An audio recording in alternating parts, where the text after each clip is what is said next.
ọba Adégòkè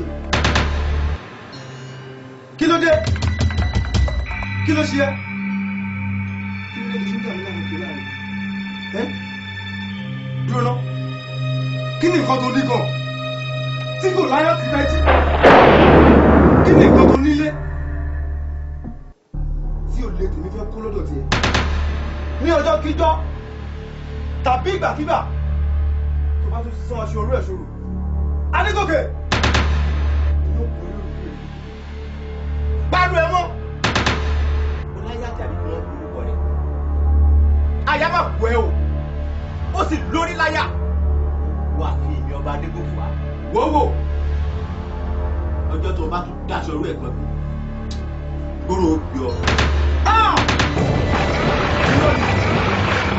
Àti ìlú wọn láti lọ lórí ewé. Àwọn ọmọ ọlọ́dún ọ̀rẹ́ ìlú wọn ní alájẹmọ adéwé àbẹ̀wé lọ àti ìlú wọn. Àsìkò lọ tí pẹpẹ bá tó kúta, òun ní pẹ́tẹ́pẹ́tẹ́ báyìí ní fíṣù.